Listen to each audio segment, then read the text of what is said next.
Menopausal and perimenopausal women, listen up. It's time to take control of your health and comfort, and Winona is here to help. Winona is a telemedicine company for menopause care who believes that your symptoms are real, important, and deserve to be taken seriously. And for many women, this starts with hormone replacement therapy. Winona's HRT is made with plant-based, bioidentical hormones rather than synthetic ones, so it better aligns with your body to offer relief from hot flashes, weight gain, and other uncomfortable symptoms. 80% of women who use Winona find relief within just 90 days. So, what are you waiting for? Get started today. Visit buywinona.com today to start your free visit. With free shipping and the ability to pause or cancel at any time, your path to wellness has zero obligations.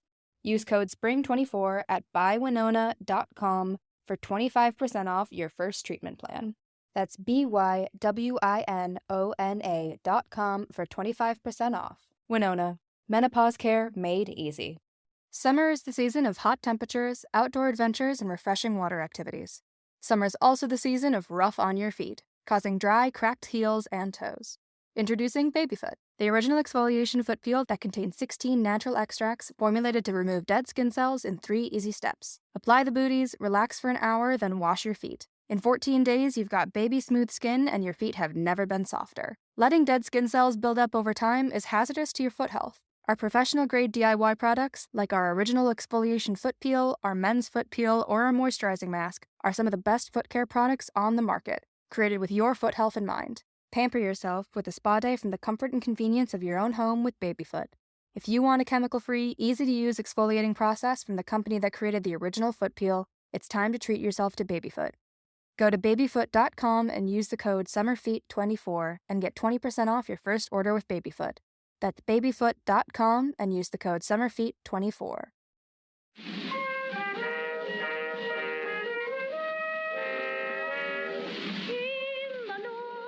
Hello and welcome to Too Stupid to Live, a podcast that reviews romance novels $5 and under. I'm your host, Captain Becky Feldman, and get ready to rocket into space because today's book, takes place in space. Okay, so the book we are reviewing today is called Operation Cobalt. It is written by Susan Hayes, and it is currently $3.99. So this episode is so fun, and there's a lot of goofs with my guest today, but we do have a really poignant conversation, not just about boning in space, but also about the archetype of a strong female character, and how it's just a strong female character is more than just like a lady who can punch. So, if that is a topic that is up your alley, I do want to tell you about this new Vanessa Riley book that's out. It is the second in the Rogues and Remarkable Women series, An Earl, a Girl, and the Toddler. If you're a fan of Vanessa Riley, you know that Vanessa Riley is known for writing historical romances that focus on the empowerment of women and persons of color. And the Rogues and Remarkable Women series, in this one, all of the protagonists are a group of widows in the Regency era, and they all form a sisterhood, and they're trying to regain the rights that they lost, and of course they fall in love. But I think that is just so cool. And her first book in the series, A Duke, a Lady, and a Baby, as some of you may know, received rave reviews from NPR, the New York Times, Entertainment Weekly, and so much more. And there is no doubt in my mind that An Earl, the Girl, and the Toddler will be absolutely delightful. You can find more information on where to get the book at tstlpodcast.com. All right, so let's zip back to space and the future, so I can tell you more about my amazing guest today. It is performer Lauren Pence. Oh man, guys, we did improv together back when, people would come to a live show and watch people do live things. It was so fun. And listen, hopefully we'll get to perform live improv again.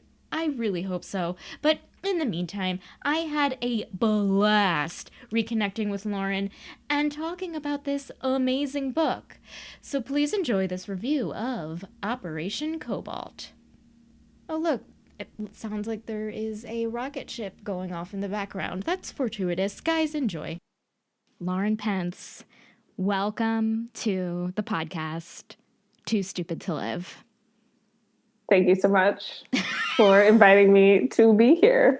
I've been wanting to get you on for a long time because I think you just have like a great perspective on life, on love, on culture, and on space. Really, the most part is about space. And love. The space and love. Space and love.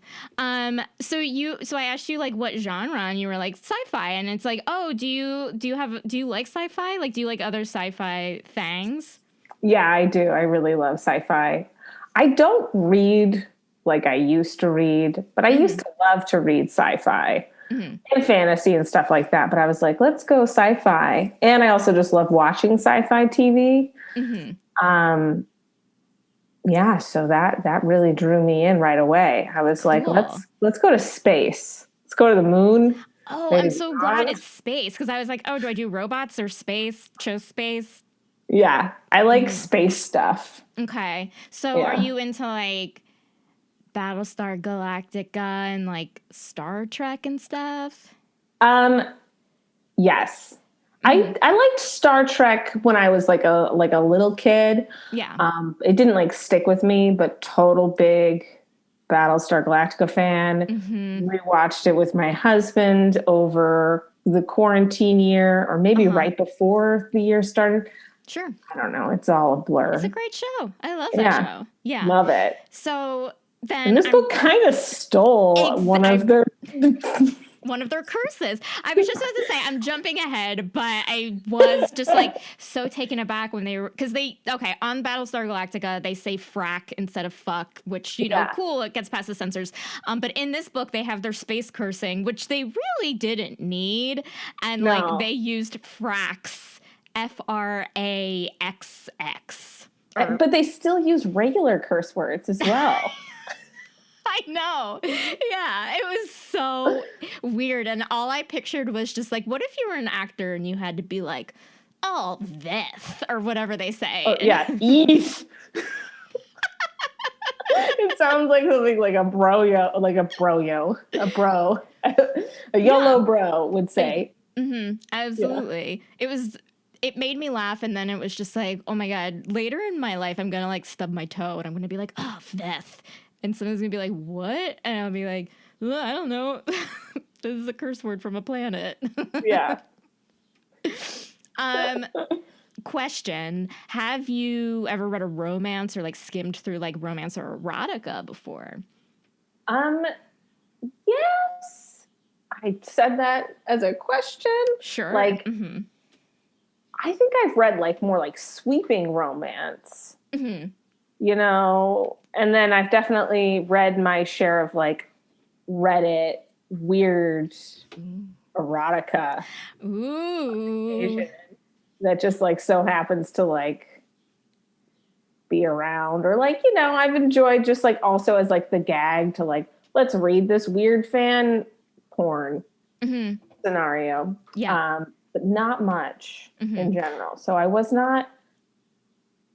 Yeah, I didn't know what I was expecting more sex. Oh, me too. There was the sex was lacking, even though they were so horny for each other. And it was like the horniness versus like the climax of horniness. Like it didn't balance. And it was like, you guys are so horny, like you can have more sex. We're fine with that. Yeah. Like I've watched like some like serious movies that take place in space that I think had like more sex. Oh yeah. Yeah. Yeah. And there were so many great opportunities in this world for them to do it. And it's like, why not in here? Why not there? Why not there? Why? Okay. We will talk about this later.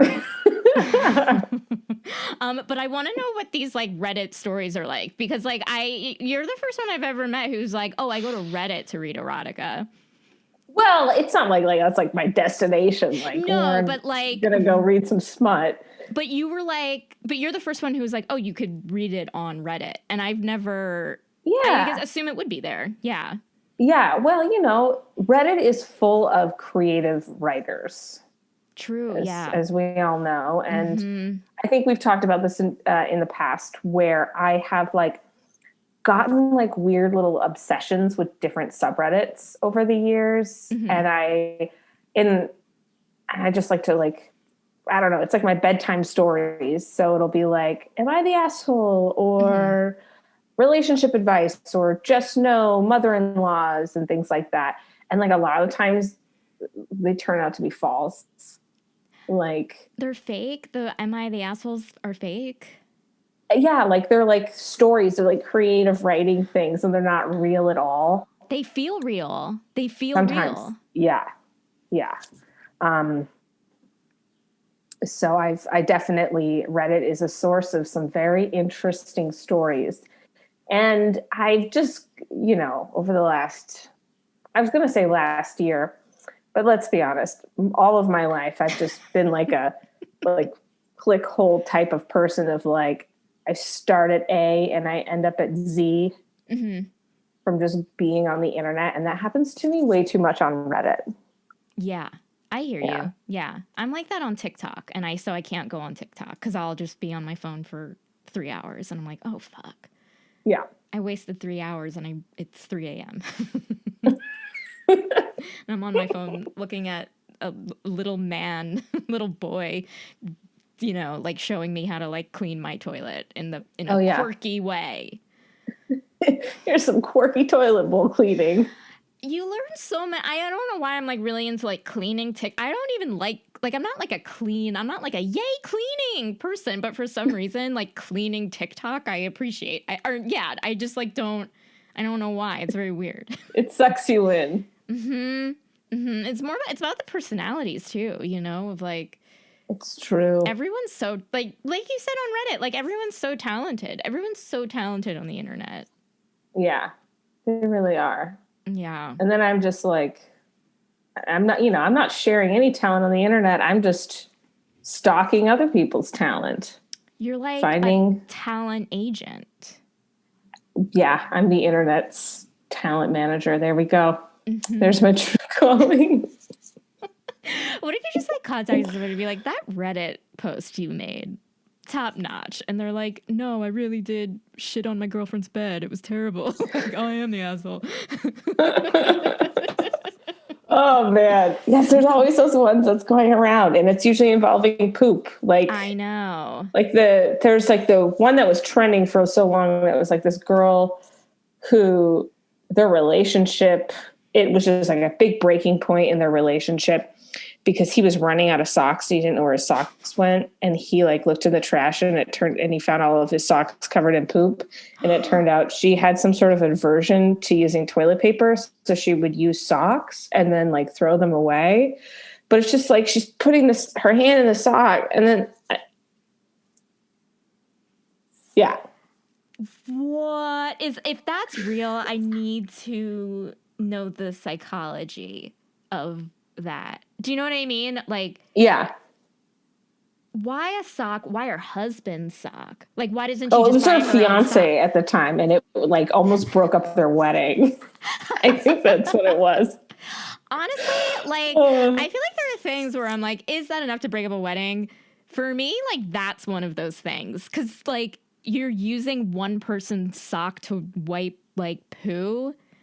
That's indicative of something, There's just, I'm sorry to just go straight to the poop talk on your thing. Listen, it's important. Yeah. Okay. There's just so much poop stuff on the internet and just like people and just like weird things that they've gotten around going to the bathroom over their lives. And it's like, how are you an adult? And you got to this point in your life and you never thought this was wrong. This was weird. Yeah. Someone's not going to be okay with this. Yeah. Like, there are things like, because I follow them on Am I the Asshole on like Twitter, and like, and this is gonna maybe segue into the book because it's about relationships. Maybe not. But like, it's a lot of things like, I don't let my girlfriend use my restroom, and it was fine for a while, but then she blew up at me or something, and it's like, wait a minute. You were like, you were in a relationship and you were like, you don't want your girlfriend using your bathroom when she's there. Like, You thought that it was okay to begin with? Even if she said it was okay? Like, you think that mentality is okay? And who in this day and age, when you move in together, can afford a 2-bathroom? Yeah. And, like, what if it's, like, one's closer to you, and it's like, well, I'm just going to use this one. I'm right here, you know? Yeah. And then it's like, no, you have to use your own bathroom. And it's like, what? Where are your rules from? And it's always, like, it's always men against women. It's never, like, a woman being like, I hate it when my boyfriend does this. Like, no, it's always, like, angry men who don't like dirty women. Yeah, that's true. Mm-hmm. I mean, this is a generalization. I'm sure there are a lot of great assholes out there. I'm sure there's great assholes out there. Okay, I think we should get to this book because I could go on a tirade about Twitter people. Oh, yeah. I'm just, my backlog of weird internet pooping stories are coming to mind. And I'm like, that's not the point of this podcast. It could be. I mean, there's no judgment here. Like, let's talk about what we want. It's, like, it's a thing. Like, sex is a thing we do. Mm-hmm. Horny is a thing people do, as is pooping. And yeah, eating, all those things. That too, yeah. Yeah. All those things, even at once. That's, I have to think about that for a second. Oh my God. I didn't get enough sleep last night. Okay, so, all right. Let's just go to space now. Let's just jet off to space. Okay, so. Son of a star beast. Oh my God, I just wrote that down too. That was because I was like looking. Okay, anyway, I should stop talking about the book before I start talking about it. Okay, everyone, Lauren and I reviewed Operation Cobalt by Susan Hayes. It is currently $3.99. Okay, and here's the synopsis. It's kind of long because sometimes sci-fis are longer, but okay. If you think corporations have too much power in 2021, then get ready for the future, where corporations not only have control of the government, but of every civilized planet in space. And but amidst the corruption and greed, there are still good people who fight for what is right. We have the petite and fiery Dr. Tyra Lee helping those less fortunate. And then there's the hulking and tatted up Dante, a member of the interstellar armed services called Nova Force.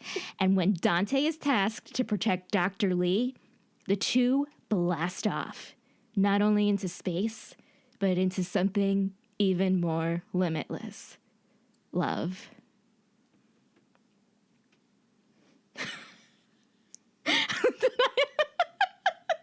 Dude, that synopsis is great. It didn't even get in the weird drugs plot line in the synopsis, which is a huge driving force. Like, there's a lot going on, and there really is. And so there's like, there's an element of the show The Wire in this too, where it's like space drugs. Yeah, space drugs. Yeah. And like, this is so weird, but I love The Wire. I love, like, shows that involve, but like sometimes my brain like doesn't comprehend how like intricate the drug trade works, and I felt that here because I was like, what? There's a lot of like, I felt like this book relied really heavily on somebody having seen and watched and knows a lot about all of these other types of genres in order to like pull from, because they're like, they've got the drug plot going on. They've got like references to Earth. They use like vague terms that like I've seen used in like other sci-fi stuff to like relate to like what something is. They've got this like corporate greed. They have these intermixed planetary species that they never give very much description to. They just have fangs, There's like cyborgs and clones, and like people are chipped and owned. There's like indentured servants, kind of. Well, like slavery. Yeah, there's slavery. There's total slavery. And there's just like all of these things that just like are never explained. And I just like borrowed from other things I've watched in order to like piece the plot together for myself. Yeah, like I definitely like wouldn't have understood this book if I didn't know like Battlestar Galactica or even just like Flash Gordon. Like, you know what I mean? Like just like this is space and these are how it looks. Like, even Futurama, like things like that. I was like, if I didn't know those shows, I'd be like, why does the cyborg have feelings? You know, like yeah, like and like they describe like the main guy Dante is like insanely tall, and like they never really describe what it's like. I don't know. It's like Trotsky. Like there's something he's like part mixed Trotsky. Yeah. Trotsky. And it's like, okay, well, clearly it's a species, maybe from another planet, but that is compatible with humans in order to like have kids. I imagine. Yeah, because his parents are one and the other. Yeah, So. and that's like usually something in sci-fi that's like, oh, it's XY. Like, if you can, then the person's sterile and it's like a donkey or whatever, or it doesn't happen that often, like. What is that from? Oh, I was like, there's some Anne McCaffrey books that I was thinking about. I can't think of the names of them off the top of my head, but I was really into Anne McCaffrey when I was in high school. Mm-hmm. So it's just like the vaguest memories from almost 20 years ago. And she wrote like some sci-fi books and then some like fantasy books. Okay. And yeah. And so like, I was like thinking about like one of this like relationship between this like Earth girl and this like strapping alien guy. And, And they gave birth to a donkey? No. They weren't able to have any kids. Because, got it. Different species. Sorry. And they gave birth to a dog. No. I'm thinking, I was using the metaphor of like, is it like horses and donkeys or whatever can have mules or something? Maybe it's the reverse. They can have goats. I think that's what it is. I think if a horse and a donkey have sex, I think that's where cows come from. Yeah, that's where we get cows. Yeah, I'm pretty sure. Yeah. I'm pretty sure that's it. But yeah, you're right. Like, I feel like, like he's Torsky, but it's just like, well, it seems like he's human. They mentioned fangs. Yeah, he's got a fang. Like it was mentioned a couple times. Yeah, and it was like they felt like fangettes. Yeah. And also, I wrote down this question again and again as I was reading this book. How big is this guy and strong?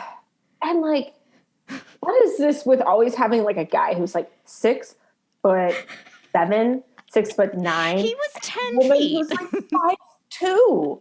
You can like scoop her up and hoist her like this. Like, yes, when he first meets her, she's like, okay, so there's like these like people trying to kill her, because she's doing the right thing. She's running, trying to get away from someone killing her. She has a backpack because she's like, has like supplies for like these, she's like, getting medical supplies. Yeah. And it's like this place is like it's Bell X3. It's like it's like this.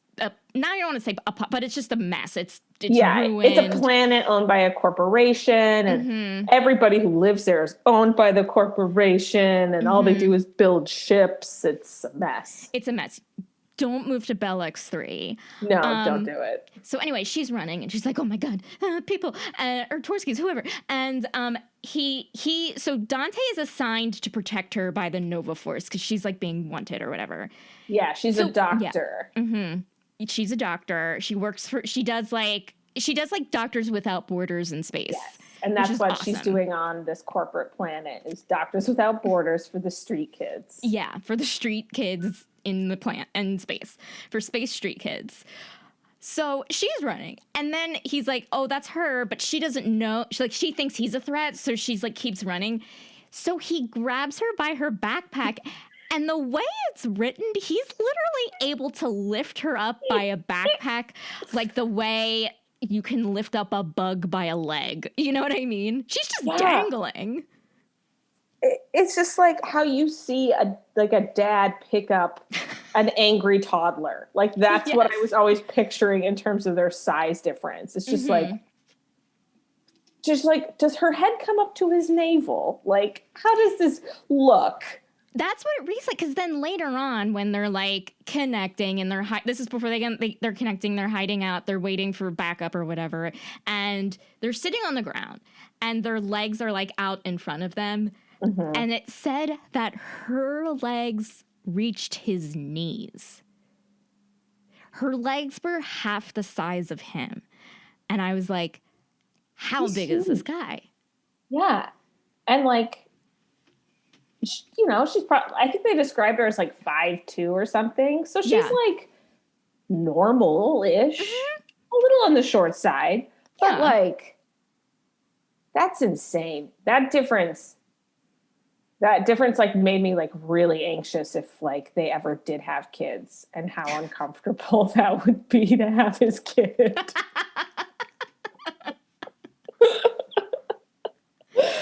Oh, that sounds really painful. But listen, the one time they had sex was great. Yeah. But the one time they had sex, I also wrote down, how big is this guy? Because the way they described the position, I was like, what? It didn't really make much sense. It's like, again, this is one of those areas where my brain was just like, okay, there's too many holes. Let's just course correct in your brain and just like make a visually more workable scenario of like, of the bodies. Oh yeah, I did too. Because so we're skipping ahead to the one like full on sex scene, first one, and the way I was reading it, and then I had to course correct in my brain, was he's literally holding her up in the air, he's like lying on a lounge chair, like a beach chair, but in space. But it's actually like the chair that you sit in for when you're fighting manually, you know, the lasers. Like at the bottom of the thing where it's like, you know, the bottom of like the Millennium Falcon where you're like, So they're sitting there. There's like the point. There's literally like the ignition buttons nearby. He's literally holding her up above his lap, like in the air, and it seems like he's like thrusting up and down. And I was just like, I was just like, okay, one, I got to make this just a lounge area because I don't like being near lasers. Two, I'm just got to make this like a regular, just like she's just riding him. Yeah, that works better than the like he's like bouncing her up and down on his knee, like in type of situation. It didn't work. Yeah. Yeah. It stressed me out. And like, I'm not saying that like, I know this book is in space and is not real. Could never happen. But sometimes I feel like something about it should be like attainable, maybe a little bit grounded. Yeah. And I feel like, I never got that little, like, I feel like the most relatable and attainable thing was like the drug, like the drug crime stuff. I was like, that's real interesting. Let's get into like solving this case. So what's going on? What's this like weird tech that's like obscuring people's faces and like these like chip bombs that are being implanted? Sorry, spoilers galore there. Oh, you can spoil it. It's okay. We all know how it's gonna end. They're together. It's fine. Like the world was very like interesting, and like they even, and you know what else like was like not a bummer because I love this book to death. But there was only like 3 locations, you know, and you have all of space, and it's like you could literally go anywhere, and it was like, let's just stay at Bellix, this depressing planet. Maybe go up into orbit, into the ship. Like, I feel like that was one thing, like, that, like, this book, maybe it's because it's like a book in a series, I guess, and there's like this bigger world at large. But like, they definitely had like a lot of interesting concepts of like, who are these gray men? Like, there's this secret society that like is ruling over all of the people. It's like the Illuminati of the corporate world. And there's like these crazy drug instances, and corporations own people, kind of like, it's like Blade Runner-esque in terms of like bodies. Like, I was just like, please give me more of this. This is way more interesting. Yeah. And there's also, I think, like a cybernetic component, I think, because they call one of the members of Nova Force a cyber jockey, which I never heard of. Like, I didn't, like, I wrote that down. I was like, well, what is, it's never defined. And unless it is a real thing, and I just don't know because I don't follow cyber, but like, you know what I mean? Yeah, like, yeah, there's some other character, this guy who everybody had like a first name, a last name, and a nickname, and was constantly jumping between what they were being referred to. Very confusing. Yeah, as well as like what their like status, if they were like a sergeant or lieutenant. So that got a little confusing. But that one cyber jockey guy whose name is Eric, but also referred to as Maggie.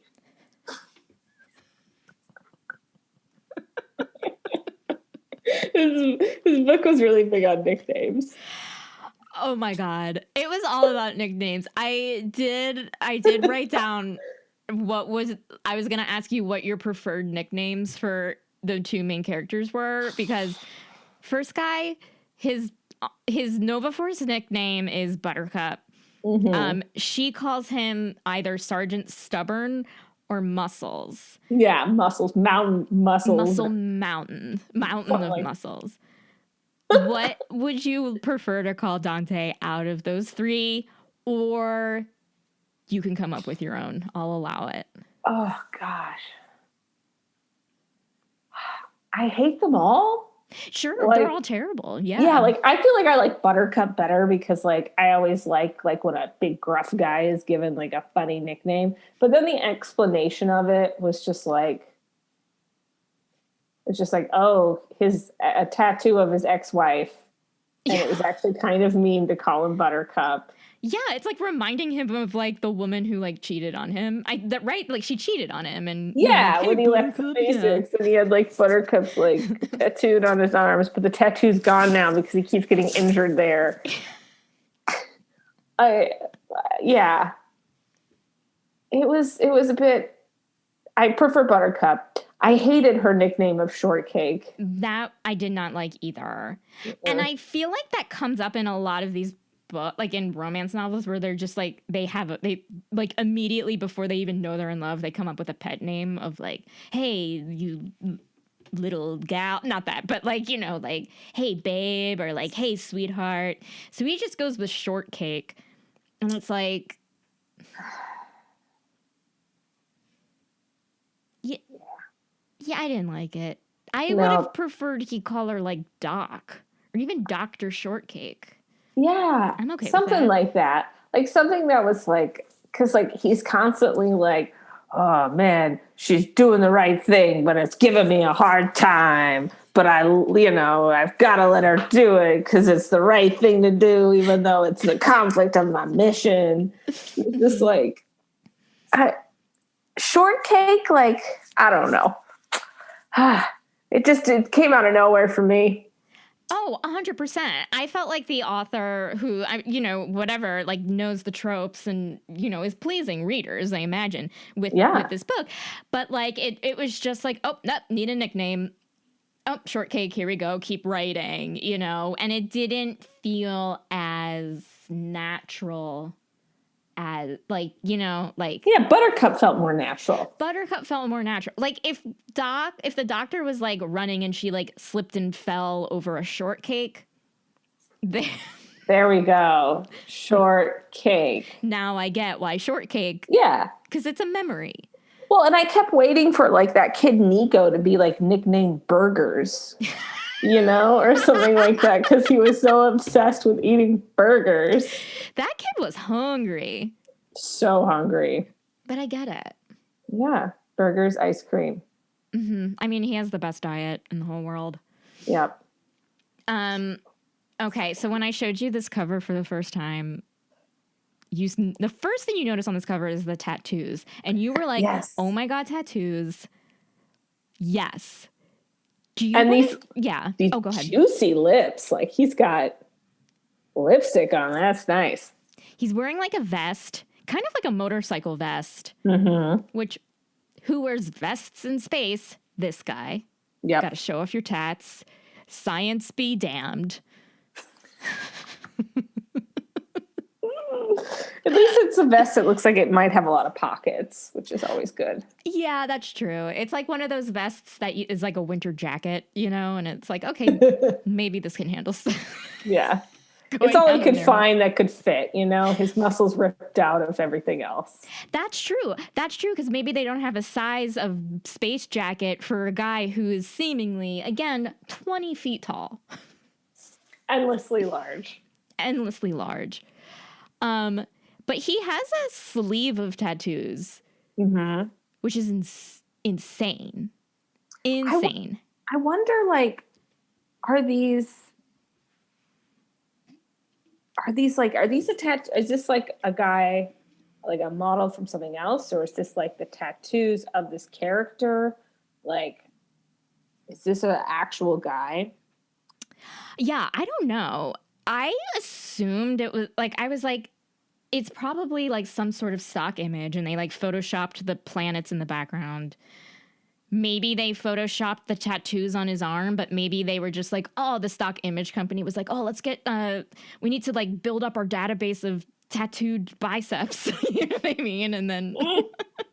Yes. I'm always curious. What do you cast like actors or people you know when you're reading a book that are somewhat similar? Do you visualize them, or do you try to get somebody brand new? This one I did. A lot of the times I do.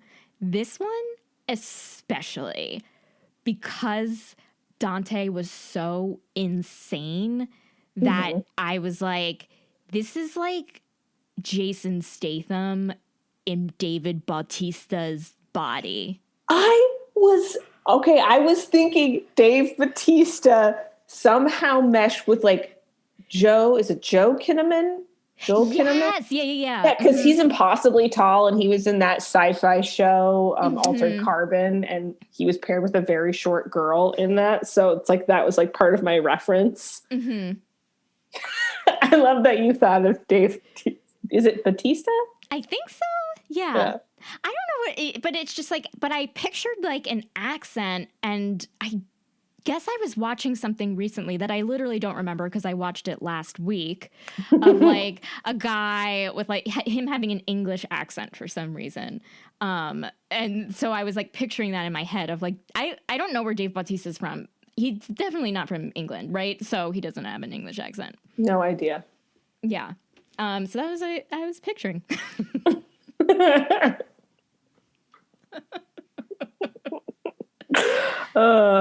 And it's funny is because like he got the most description, I feel like, out of the characters. She got some, like I knew she had black hair. That was really nice. She's 42, but doesn't quite look 42 except in her eyes. Yeah. And then all the other characters, I had a really like, there was like some descriptions, but I'm just wondering if like the Nova, like, cause it's like the Nova Force, if it's like, if every book is like this group of guys. So each book is like an emphasis on those guys. Yeah. So it's like, in order to like know what every guy looks like, I gotta like go read those books. That's true. Because I had a hard time picturing the other guys too. I mean, I just pictured generic hot men, you know, and then because then they would have things of like, oh, when like Dax and Trinity finally found love, you know what I mean? Like it's like a background thing, and it's like, oh, okay, they were the previous story, or they're going to be the future story. Something like that. Yeah. And like the one medic guy clearly has a thing for the one girl who can't hum a tune.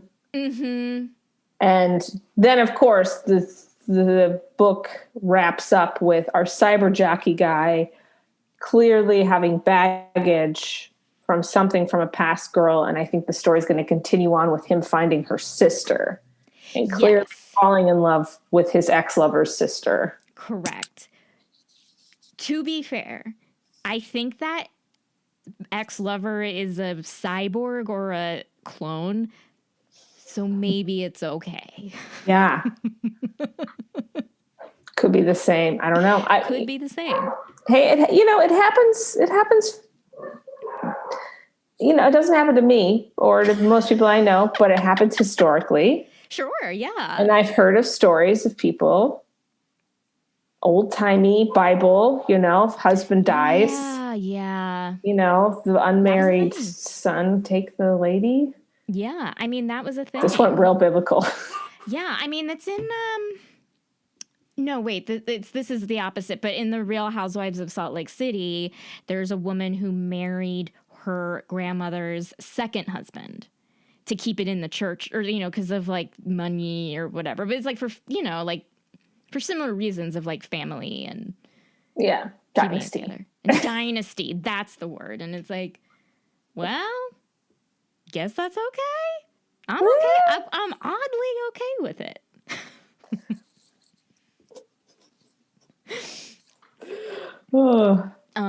Okay. What else should we discuss? Okay. I even wrote down David Bautista meets Jason Statham. I just like pictured this guy. Here's the thing. I did find this book like joyful.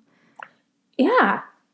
I had a good time reading it. And it was like an easy, like, I kept being like, is this going to get hard to like read? Like, am I going to get like annoyed or whatever or over it? And I'm like, I'm having a good time. Like, this is fun, speedy reading. Yeah. I liked that. Like, for some reason, I was like picturing like, now I know why I pictured an English accent, because I was listening to an audio of another romance where the voice actor was British. So that's why I pictured this guy having okay. That was a side thought. So with this, like, I enjoyed the fact that like it wasn't like cynical, like, I guess I was just like picturing like this main guy being like grizzled, like more cynical, more fucked up, more stoic, self-sabotaging, but like he's like, okay, he has like a Zen attitude. Yeah. He's like, he wants to do his job, but at the same time, he's going to like let her save people, even though he, it kind of goes against the mission. Clearly got a soft spot for Burger Kid. Is all about the team. Like, big guy, big heart. Yeah. And granted, did it cause a lot of conflict in the story? Maybe not. I was okay with it. I loved this guy. This guy was great. They fell in love very quickly, but he's got a big heart. So does she. She just wants to save people. He wants to save a certain people. I liked her character a lot too. Yeah, I guess I don't read too many romance novels, but I enjoyed having a female character who was over 40. Me too. That was the best part, of her character. Because this is the first time I've ever read a book where the female character was in her 40s. I swear to you. And it was stunning to me, and I was thrilled. It's like usually they're like, I don't know, late 20s, or it's like early 30s, and there's like so much conflict about life and what's going to happen. And like, this is a woman who's just like lived her life, done her thing. She's fully career, but fully just like, I'm here to do my thing. Dante shows up. Yeah. Yeah. It was great. Like, I liked her because I feel like in other books, like, I'll read like the character, they introduce the character and it's like Stephanie like was single and she had no kids and she didn't know what to do with her life. Oh, this poor, and she was 25 years old. And it's like, what? Of course you don't know what you're doing at 25 years old. You're 25 years old. Yeah, but this, you didn't, like, I just felt like if I were to read a book about like where the protagonist was in her 40s, like I was like I was half expecting to have all of these paragraphs of like all her friends were married and she wasn't, and her biological clock and blah blah blah blah blah. But it didn't have that, and I loved that. Like it was so great. I really appreciated that. That is constantly the like main focus, I feel like, of a woman is what milestones has she hit and how does she feel about it, and let that be their inner monologue. And there was like a little bit of like how she like chose not to do that, but it was so like she clearly chose this and to do these things a very long time ago. So it's just a footnote in her life, just like it is usually written in terms of for guys, where that just didn't happen for her, or she didn't care to seek it out, and it just was, and that's okay. Yeah, that was one of the first, like that. I think that's why I, love this book to death. I mean, I love every book I read, but this one, I was just like, because I was in the midst of like, when I was reading it, like in the midst of like a crisis of like, oh my God, like during the pandemic, and I'm not meaning this in a narcissistic way, I mean it in a life way. Did I miss out on my hot years during this pandemic? Started to freak out. But then I read this book and I was like, oh, it was the exact like panacea that I needed for that crisis I was having for 5 minutes. Well, and I just don't even count as last year. I know. Yeah. It didn't, like, everyone is the exact same age that they were before this year happened. Mm-hmm. Yeah. Yeah, you're right. Didn't happen. Right. Yeah. Also, it was a year, and I was treating it like it was 5 years. Like it felt like 5 years. Or I like Rip Van Winkled myself of like, oh no, It's been a year. My hot years are over, and it's like, I haven't seen you in person in a year, but just digitally, you look great. You look great. Oh, thanks. Yeah. Good. You look great. Your hair is super cute. Thank you. Thank you. I'm actually getting it cut because it hasn't been cut in a while, but thank you. Isn't that the worst when you get a compliment on your hair right before you're planning on changing it? Yeah. Like I literally every time. It's just like, oh, really? Is it okay? Should I cancel? Oh, Michelle's going to be so mad. I told her I'd come. Every time. Listen, I will always take a compliment. Thank you. That compliment is what I needed. This book is what I needed. Mm-hmm.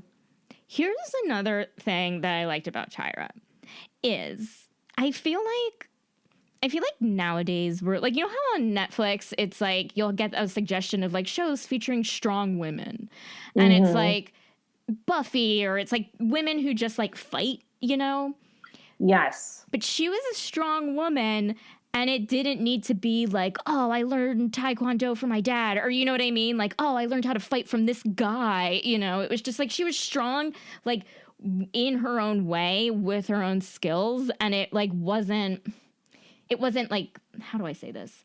Not feminized, but like she wasn't weaker than Dante because she couldn't like throw a hook or something.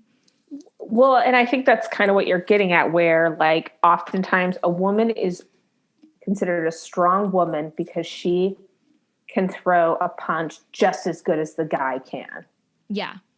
And so that is how strength is measured, versus she is like strong of character, strong of mind, strong of morals. She's smart, she's a capable person, and she's a doctor, which is great. But it wasn't all about like how she, like you said, could like kick butt. Yeah. Like that was not the thing that made her a good person. Not that. Or like strong. It made, yeah, you know what strong. I mean? Like it, and like, cause she did even riskier things. Like she took, like at one point Dante's on a thing, and he's like, got to figure out the cobalt crimson drug thing. He gets a chip implanted in him that could explode. Yeah. And she removes it, I think. Does she remove it, or she just helps in the end? She does remove a chip. He gets a blaster to the shoulder. Right. Which disables the bomb in his neck. That's right. But that's part of like, the other woman who kidnaps her later. Yes. She's like supposed to take that out, but then it ends up going off and she has to like go in an airlock. Yeah. I mean, listen, that woman, Deba. How'd it go? Deba. That name made me laugh. I was like, what's a space name? Oh, I'll just take Deborah and get rid of the R. Deba. And her last name was Downs, Deba Downs. So it was just like Dr. Debbie Deba Downer. Dr. Deba Downs. I'm going to see Dr. Deba Downs and say, hi, I'm Dr. Deba Downs. I'm here too. Just the bearer of bad news. Yeah. Oh, did you have to see Deba Downs? Oh, no.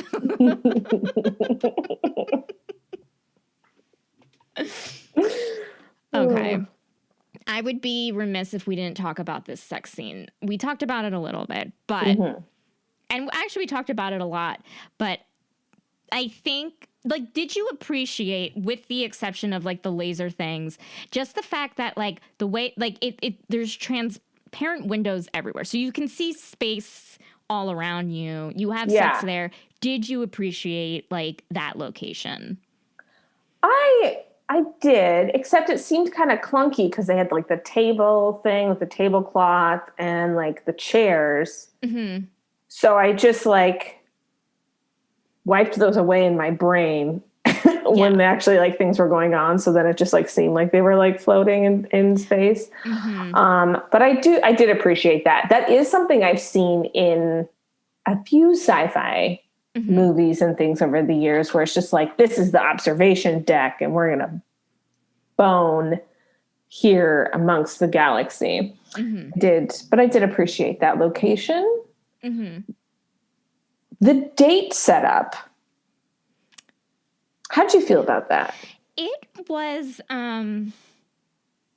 like, okay, if it were me, I'd be like, we're just doing too much. We can just hang. We'll just go to my quarters and hang. Like, that's a date. You don't need to get dressed up. You don't need to get all your friends, like, helping out. Get a dress. Yeah. It felt a little bit like Cinderella cleanup.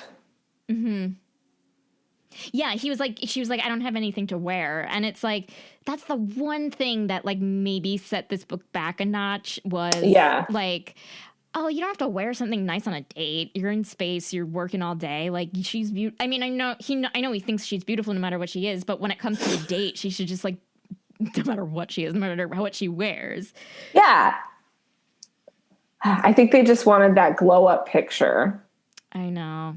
Which I get. I understand. You want to, like, for the person to, like, look super hot visually. But, like, yeah. You didn't need the makeover, essentially. That happened. Yeah. I feel like if she was like, he's like, oh, I'm taking you on a date later. And she's like, okay. And then she's just like, oh my God, I need to put together a dress. Like, hi, can I borrow a dress? Like, if she did it on her own. Like, yeah, he like cool. Set it up. Yeah. It felt not, I don't know. I feel like I've seen that before. Where it's just like you get back to your room and like, here's the dress waiting for you. Wear this. But I guess it showed how close he is to his team. Yeah. It's nice. Like, I think that's one of the things that made this book like joyful was like this dysfunctional family. I just like, I don't know what it is, but like the idea of like a guy giving a woman a dress to wear, it feels way more controlling than literally anything else. I don't know what it is. That does seem weird. Yeah. The whole orchestra-ness of it, instead of just being like, I have a nice surprise for you and like taking her to this like beautiful viewing deck. Like it could have just been as simple as that. Like, I want to show you my secret thinking space. Yeah. Now here's someplace special to me on the ship.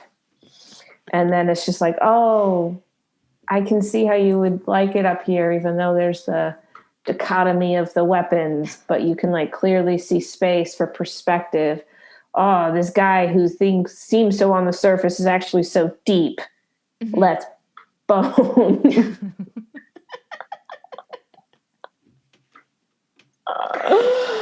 Okay. I do appreciate space as like a background to bone in. Mm-hmm. There are other places that are in this reality impossible to bone or just have a nice intimate moment with a partner or with friends in. Mm-hmm. I have 3 options for you, and I want you to tell me what you prefer. Okay. On a cloud, in a magical rainforest, like the rainforest from Avatar, or in like you can breathe underwater in this scenario, and it's like a cool underwater place, like Little Mermaid style, like a cool underwater kingdom. Which would you prefer? Is this like me reading, or is this if it was actually like me and I'm thinking about all of my personal preferences? I think your personal preferences. Like, I feel like it's like, what would be your thinking space? And like, what would be a space where you're like, oh, I want to show someone special this space? I think I'm going to go with cloud. Ooh. And it mainly has to do with being underwater makes me feel claustrophobic. Mm-hmm. Mm-hmm. And like, I would just be so worried about like, why is something moist underneath me in the forest? Like, is that a bug? What is that? Understandable. Yeah. Don't know. And then I also like the idea of like, if it's a cloud, like how supportive, like it's going to be like memory foam and stuff, you know. Ooh. I'm not like as spry as I used to be. So like having the support of a cloud sounds really nice. I mean, it sounds like wonderful to lie down in a cloud. Like, yeah. I remember the first time I was ever on an airplane, and I remember like looking at the clouds and being like, I was like, I have to get on those clouds. Like, it wasn't like I have to get out and touch them. Like, this desire to do it was like like it was like even more than like if I had to pee. Like, it was like, you know what I mean? It was like, I need to jump out of this window right now and jump on those clouds, but I couldn't do it. So I get the cloud thing. It just looked so like fluffy and beautiful. What would do you have a choice? So right now I'm thinking a magical rainforest, but it has to be like really magical. And like, you know what I mean? Like, just, it can't, like, the leaves should be golden and glowing. Like, it just, like, very beautiful. Magical. Yeah. And therefore comfortable. And therefore comfortable. And I feel like everything is like sanitary and like there's no weird bugs. I could get behind that. Yeah. It's like everything about it is like, I guess, Becky friendly, which is no bugs, everything's comfortable, there's privacy if you want it, there's internet. Oh, okay. You're really selling me on this magical forest. Yeah, you're welcome anytime. Listen, it's my personal space where I like to think. You're welcome to see it. Oh man. Okay. So, like I said, 2 sex scenes. Maybe there's a 1 fingering scene that was like a paragraph. Yeah. There's like how did you feel about like the way they were written? I feel like, one, it took so long to get to the first one. I don't know if that's normal. It was long. It's like it was like on the 160th some odd page for the first one. It took a long time. And I felt like there was moments where it was like nicely written and like descriptive. And then it would just like be done very, very quickly. Yeah. Yeah, I could have done more. Like, it could have been more drawn out. I agree. Yeah. I thought it was like too like flowery, and I wanted it to be a little more like, I don't know, like it was just like she rocketed high on her orgasm and it was like 2 meadows becoming 1 meadow. And I'm like, what? Like, just say he's boning her. Yeah. Give me some more hard words. Yeah. But like make it last a little longer. Yeah, because it is just like they both, it's like she comes once, they both come together, and then it's like, danger, there's a thing. And it's like, oh man, like, or like, Yeah. Dante, you have a meeting in 15 minutes. And it's like, I wanted more. Yeah. I guess maybe that was the most realistic thing about the book being grounded. Like, oh shit. Oh crap, we don't have much time. Yeah.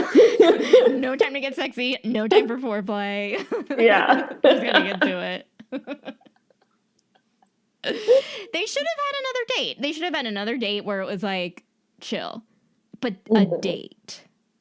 Yeah, like couldn't the ship have gone into lockdown and they were like forced to stay in the room because there was some like computer malfunction and what are they gonna do? They're trapped in the room together. Oh, that would have been awesome. That would have been so easy. Like, you know? what are we gonna do with 12 hours on our hands? Now that would, like, honestly though, that sounds like a great like entire story, you know, like of like two enemies on a spaceship and they're forced into one room. What are you gonna do to pass the time? What are you gonna do to pass the time? And like in that instance, like I wouldn't care about like other planets, other this, other that, if it's just about the two of them stuck in a spaceship room. Like that's cool. I feel like you're onto something, Becky. You need to like. Started it. It was your idea.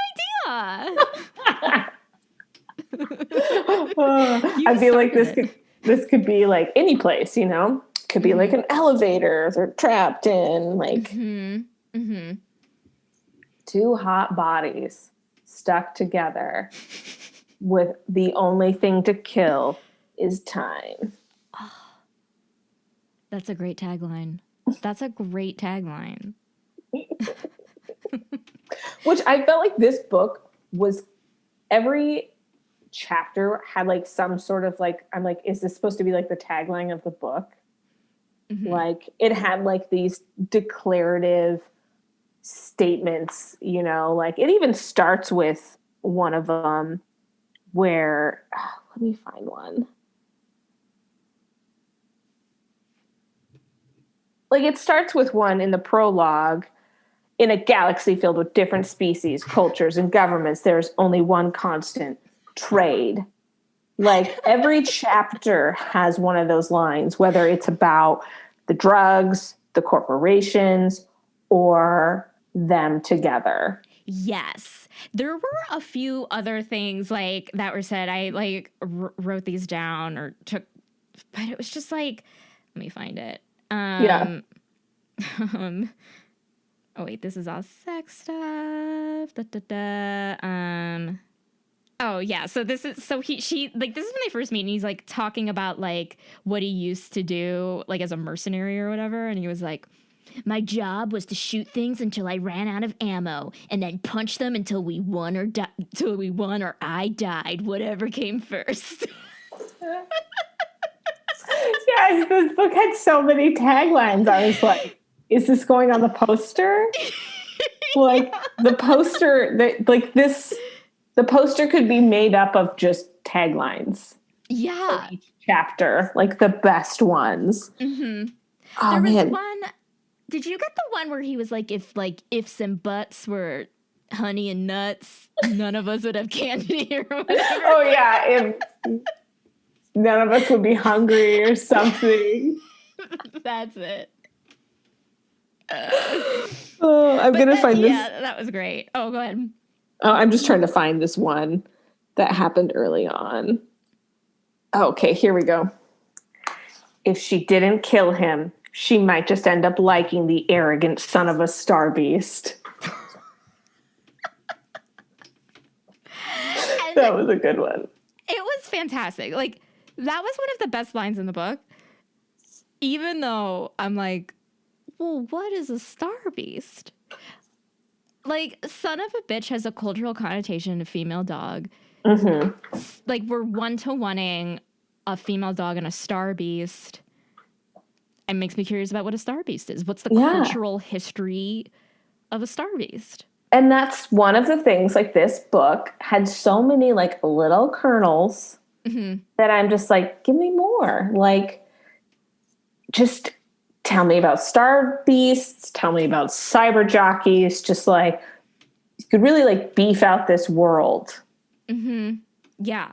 Yeah, and I understand, the book shouldn't, be a million pages long. It shouldn't be like Dune or whatever.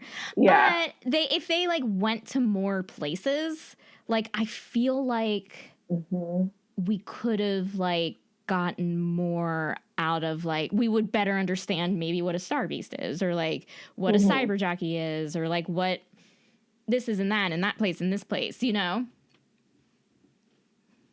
Yeah. I think, it probably would have crossed genres if she expanded out, if the world was expanded out more.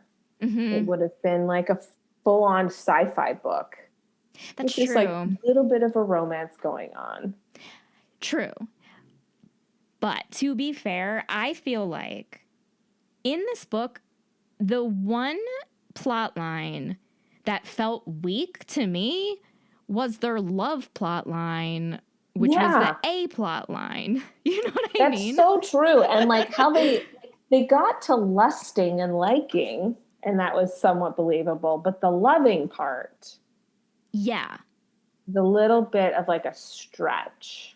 And like he was like, the first kind of conflict of like, okay, maybe they shouldn't be going after each other happens in the beginning. He's kissing her when there's an explosion, and he's all this like, oh, I shouldn't have been distracted by her because she's a shortcake or whatever. And then he's like, oh, and that's just like, oh, love can be dangerous, or like sex can be dangerous, or temptation can be dangerous. And then he like goes to his, and so then that's like the inciting incident or whatever, or like that's the conflict. And then he like goes to his boss or whatever, and he's like, she distracted me, and then he was like, pursue it, and then it was like conflict over. Yeah, his boss is like, he's not going to be in trouble because it's clear that his boss did something on like not on the up and up in order to be with who he is with. So he's like all about like, let's have a crew of couples. Yeah, which like, I'm sure that's great. Yeah, he's clearly looking for someone to go on a double date with. In the weapons bin or whatever. Yeah. The weapons window. Oh, man. He's just like, I need friends with couples. Yeah. Like we need someone to hang out with. We like our single friends, but, Yeah. We need someone to go check out new restaurants with. Maybe go to a show with. Yeah, because it's just like, we want a table for 4, not a table for 3. It's always weird to share when it's 3 people, unless it's 3 friends. If it's a couple and 1 friend, I don't know. Feels a little weird. Yeah, it feels like you're like interrupting on someone's space date, and it's like, wait till their space date. Yeah. But, they never really got to eating the desserts, so they probably had enough left over. Yeah, that's true. They probably, like, gave it to, like, hey, guys, thanks for setting this up. Here's the dessert we didn't eat. Like, and like, and then conflict. This book did one of those classic things that, like, always kind of bugs me a little bit in movies where, like, people sit down to eat and they have this full plate or they have a full drink poured, and then it gets interrupted by either like they gotta go or they need to change something or they're gonna have sex. And so they just don't eat it or don't drink it or have like one bite. And it's just like he had organized like these really delicious sounding dumplings because he like read her file, which like vaguely hinted at her being Chinese, but like from a hive city, which I don't know what being from a hive city means. That's another thing. Yeah, like who knows?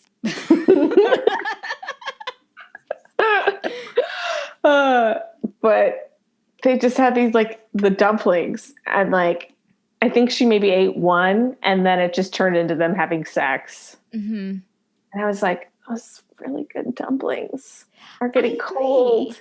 Yeah. And dumplings are best hot. I just like, I'm like, oh, no, like food going stale or like, but I mean, I know there's no bugs in space, but my brain is automatically like flies are going to come and land on. Yeah. Yes. It's just like in the regular sitcom TV shows where like the mom has this like giant spread of like a handmade breakfast every morning and the kid just like grabs a piece of toast on their way out and it's just like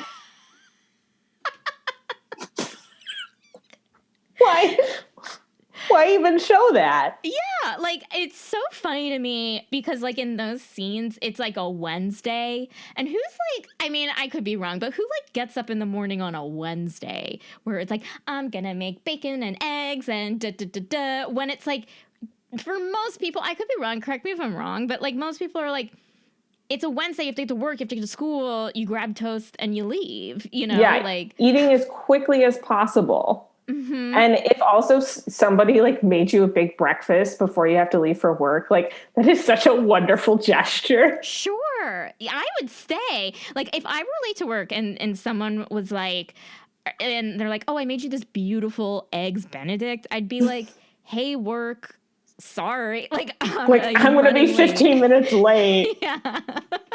And they would understand because they're like, someone made you a 3-egg scramble or whatever. Like, yeah. That's like, you know, the equivalent to like taking off to go vote. Yeah. I feel like work would understand. Oh, sure. It's just funny because I find that those kinds of breakfasts are like a weekend breakfast versus... Yeah. Anything with effort is left for the weekend. Mm-hmm. When it comes to breakfast or lunch, dinner, have fun any night. Yeah. But breakfast, it blows my mind. It blows my mind.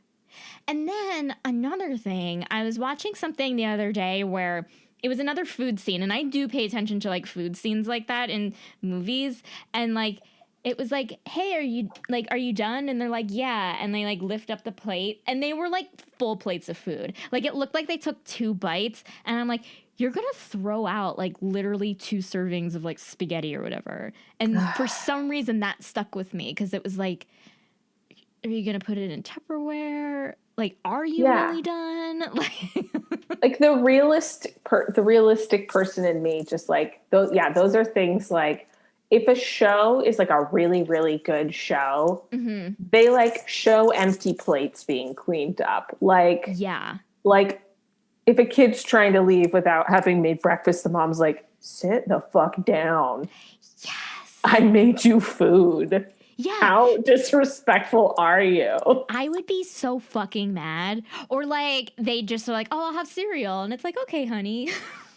Yeah, like, oh, that's fine. We're just going to train a generation of picky eaters, like, and mom's time is of no value. Exactly. And it's like, what do you think breakfast is? I would be so mad if I made a breakfast and like anyone would be like, oh, I'll just have bread that was like pre-made from a bag, you know? So rude. Like, that's a red flag right there. Yeah. You're not raising your kids right. Yeah. Or like, you are not someone worth dating if you're just going to be like, pfft. Oh, yeah. That's a deal breaker. That's a deal breaker. Both like the bathroom poop thing and that deal breakers. Yeah. You're not going to eat the food I made you? Yeah. You're not going to let me use your bathroom? Why am I at your house right now? Why are you at my house? This episode is brought to you by LifeLock. Between two-factor authentication, strong passwords, and a VPN, you try to be in control of how your info is protected. But many other places also have it, and they might not be as careful. That's why LifeLock monitors hundreds of millions of data points a second for threats. If your identity is stolen, they'll fix it, guaranteed, or your money back. Save up to 40% your first year. Visit LifeLock.com/podcast for 40% off. Terms apply. Clearly, we are not compatible. How did we get to this point? Jesus. Oh.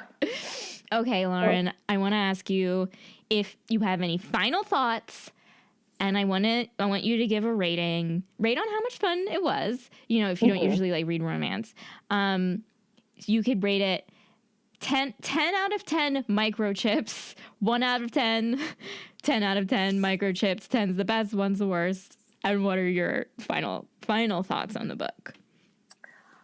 Oh,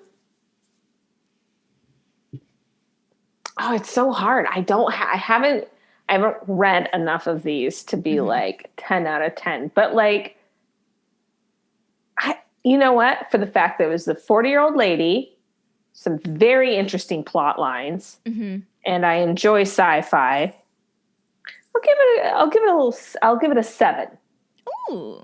7, yeah. 7 explosive microchips. Ooh, yeah, no, we're talking exploding. We're not talking tracking. Yeah, if you get too far away from Bellix 3, you're going to heat up to 100 degrees and then explode. Yeah, I appreciate that rating. And here's the thing. I'm a nice grader. I love every book. I am giving it, for the same reason, 9 microchips out of 10 microchips, with that one microchip being taken away because of the dress thing. I know it's crazy, but there was just like, I feel like it bothered me. You've read so many more of these, so I feel like you have a much more honest review. You know, I'm pulling from nothing. Like, this is like my first wine type of thing where, yeah, it's good because it's the only one I've had. Sure. But I'm like, if the wine makes you feel good, it's a 10 out of 10. Yeah. You know, and it was like a quick, enjoyable read. I'm like intrigued enough by the world that, like, do I want to read the other books? If you do, will you return to the show? And we can rate and compare. Because I kind of want to read the other books too. Yeah, I'm like, I want to like, learn more about this world of like Aztec Station and cyber jockeying and all and this stuff. Seems like Eric, our cyborg guy, is like in love with some sort of like cloned cyborg assassin girl. That's awesome. Yeah. Yeah, I would love to see what this world. And you know, also, I will say this book is also a commentary on corporate culture. Yes, we didn't hit on that enough, and I love that Susan Hayes. She does not like the Amazons of the world. Yes, I agree. And I'm like, good for you publishing this on Amazon and still speaking out in your own way against the idea of corporations having too much power when they take over monopolies. Like, it like kind of, with the way it treats, because like, you know, during the pandemic, there were all these things coming out about how like Amazon was treating their workers. And the way she wrote about it in this book, I was like, this is commenting on that. And I appreciate that. And like the whole thing where everyone, like people who live there are owned by the corporations. You could only spend money that was like from the corporation at the corporation, which is like something like old time West used to do, where like the towns or the corporations used to own the people. So messed up. Yeah. But like that's a real thing that has happened. And the fact that the kids had to pay off their parents' debts, but they weren't considered like real people until they were 16. I was like, this is dark. Yeah, it's dark. I appreciate that. Oh yeah, because I do think that happens. Like kids do have to pay off their parents' debts sometimes, you know, and like when their parents pass or like other sorts of things, and it's like this is like a morality play, if anything. Yeah, I appreciated that a lot. Yeah. So. You, Susan Hayes, is that? I believe it is Susan Hayes. Yeah. Well, yay. Well, I am so glad you enjoyed this book. I am so glad that you came on the show, Lauren. You were so much fun, as you usually are. Aw, thank you, Becky, so much for having me. Too Stupid to Live is part of the Frolic Podcast Network. For more podcasts you'll love, visit frolic.media/podcasts. Thank you so much for listening, and have a great rest of your day.